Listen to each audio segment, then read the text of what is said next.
Welcome back, everyone. I'm back again with Larry Lawhead. We'd done a video and a series of shorts not too long ago around what does this look like in the bigger picture for companies that are like multinationals. There's economic trends, marketplace things happening. Really good response from that. Appreciate it. So we're setting this up and we're going to make this recurring. For those who don't know me, I'm Scott Dunn, certified Scrum trainer, certified enterprise coach. Founded Rocket9 to help companies with agility and with AI and how do we get more adaptive and move faster, be productive, while respecting the humanity of all the work that we do. And Larry?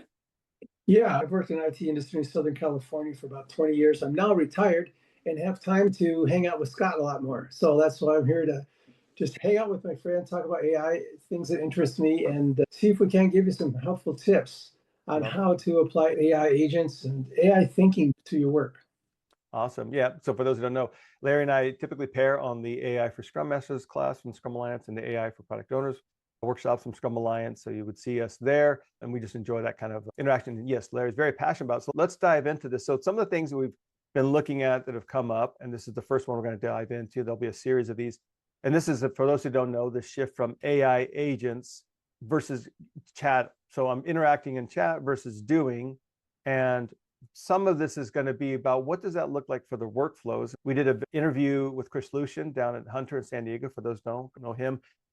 And Hunter, they're the ones really behind mob programming. They have a fantastic culture, very, very agile, and yet they're really doing a lot of great stuff with AI as far as developers. So you can take a look at that. But some of the things that came up from that we're going to continue this conversation, Larry, is around what does this look like, agents versus chat, but in particular, if an agent, and I know you're going to describe it a little bit for those who don't know the difference, if an agent's out there just doing stuff, is that like another little person? What does that look like from the team dynamics? What does that look like for a sprint? But let's take a step back.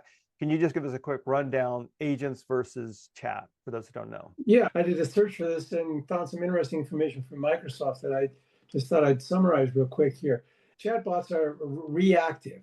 They're script-based tools that converse and answer questions, while AI agents, and this is a really important difference, are autonomous, goal-oriented systems that reason, plan, and take multiple step actions across systems.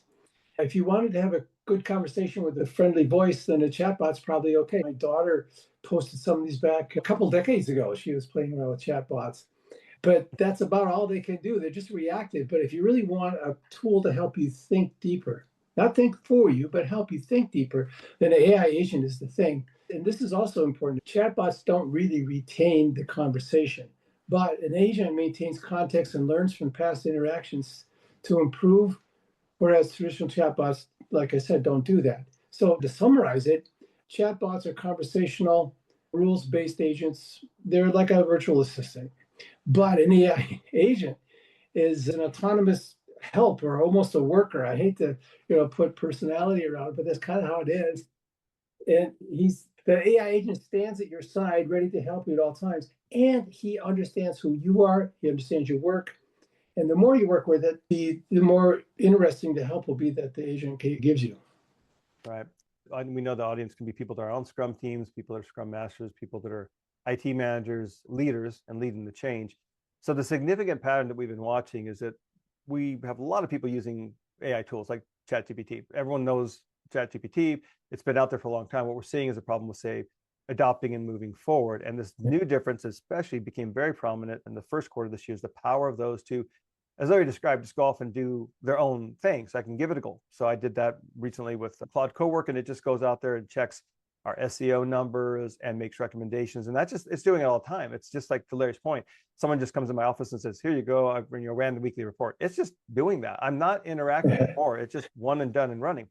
So imagine that you have this ability that is out there to have an agent, a person off just doing those kind of things. One of our clients, they have it just always polling the server health and condition. It can predictably know when there might be a failure and alert them, let them know. But it's a worker that's out there doing things. So some of this, Larry, when we look at what does it look like to bring structure. Now, I know there's conversations going on, but no one's really led the way to say, hey, Scrum and Agile are really powerful. They've changed the world of work, so to speak.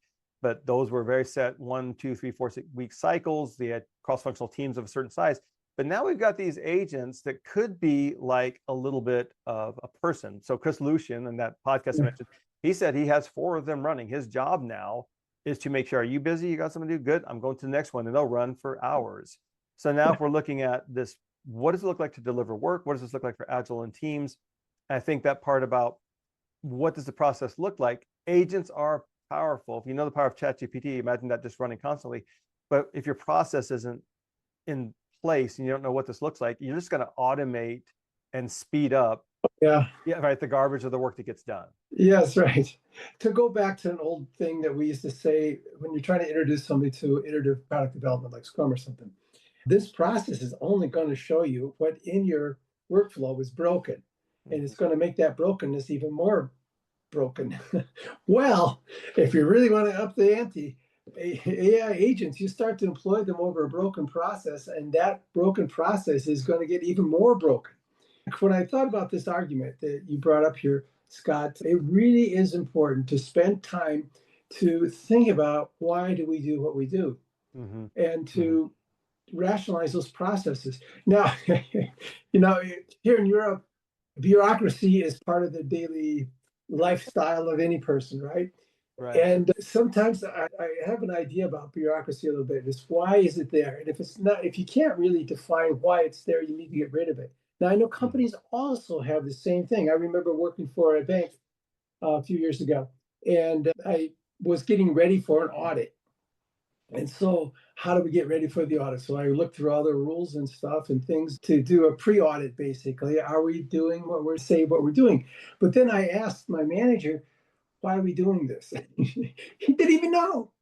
And it was a waste of time. It was a drag on the system. It was a constraint to getting work done, but yet it was put on a list for some reason a long time ago. So I really want to encourage you to go through your workflows and find out where are those constraints. And if you can't give a clear answer to why it's there, then I strongly encourage you to think about removing it. Because when your AI agent bumps into that, he's going to play along as if that is really what you want.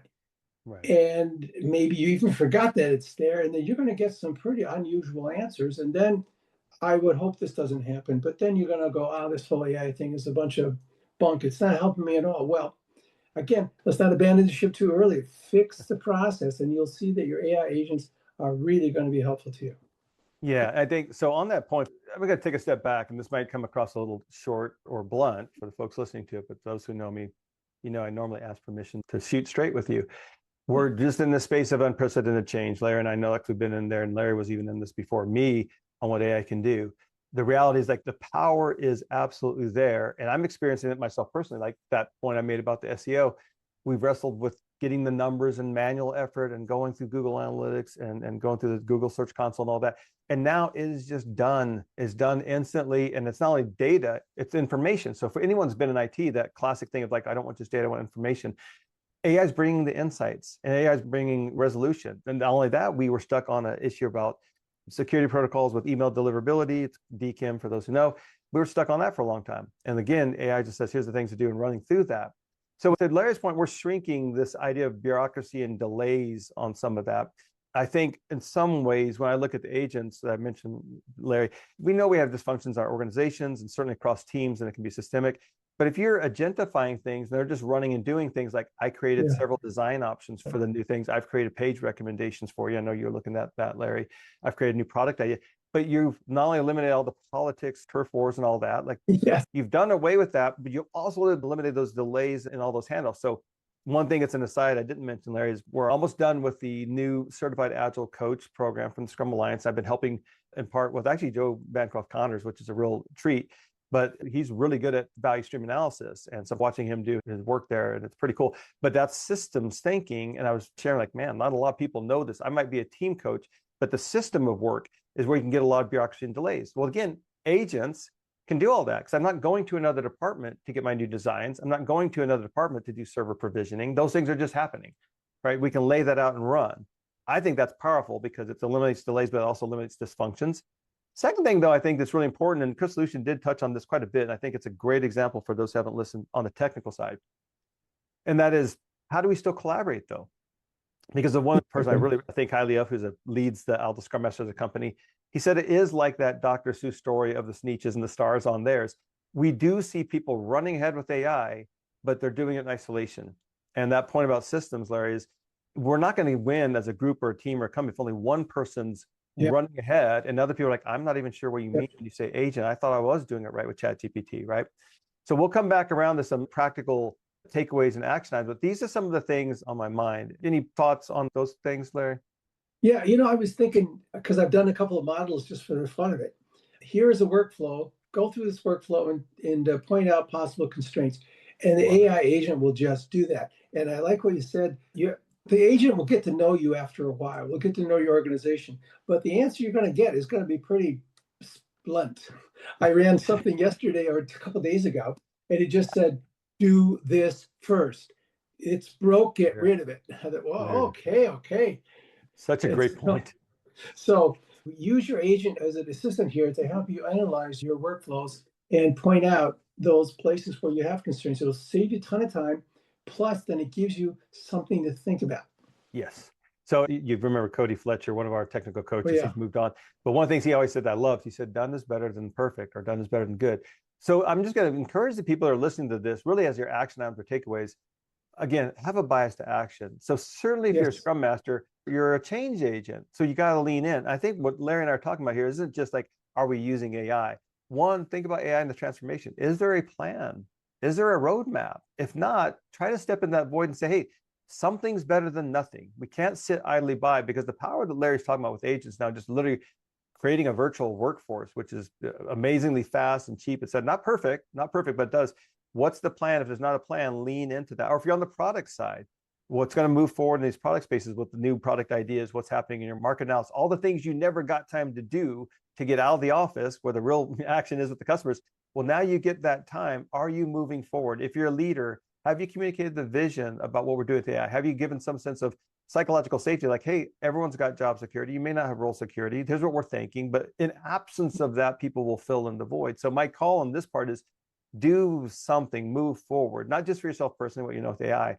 What does it look like for the team members? Are they all leveling up? Do you have structures in place that they're sharing knowledge in some way? Do you even set aside time that, hey, we want you to invest in learning and do that? Now, companies are starting to have solid metrics about, we're tracking how much are you using AI, not just that you have a Copilot license, or we're tracking what have you demoed that you made with AI. So that boat has already left. If you're not already doing things, you're already behind, and that's normally its own challenge.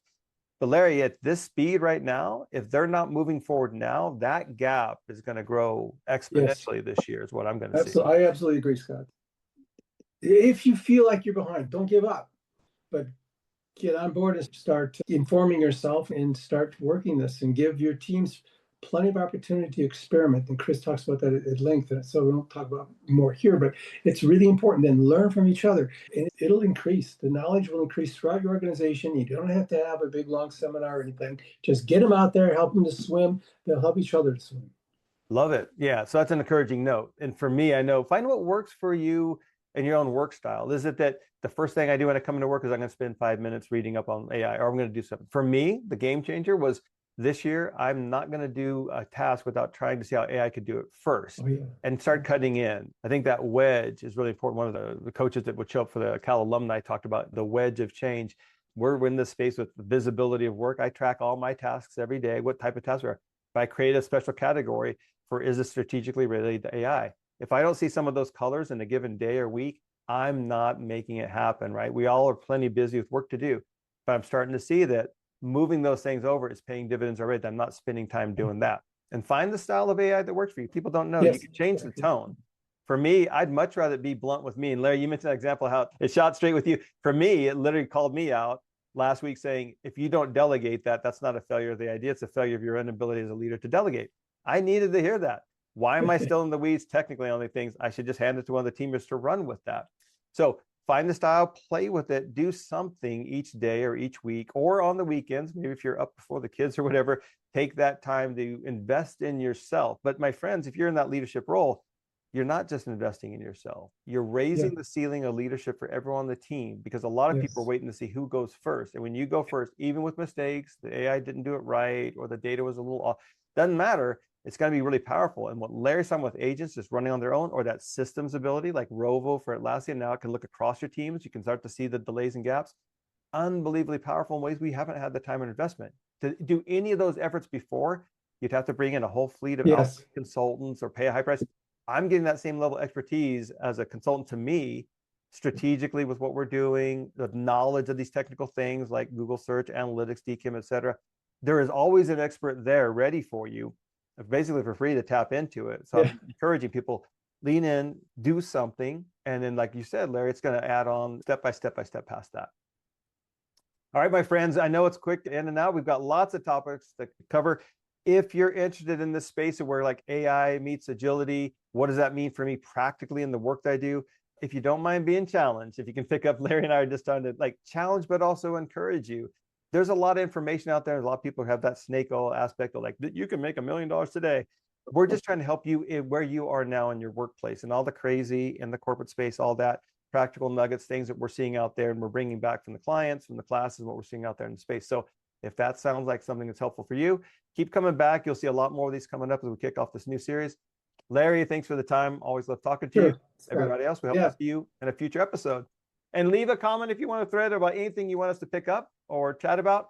Also, check out our website because we are opening up a coffee where you can just bring your questions and then chat with others who are also exploring with AI, what they're learning and doing. Just to get a space to just share what's on your mind, vote up the topics like lean coffee style, as well as we'll have monthly topics. So check out our website if you're interested in that. We'd love to have you drop in and meet us face to face. Thanks everybody for your time.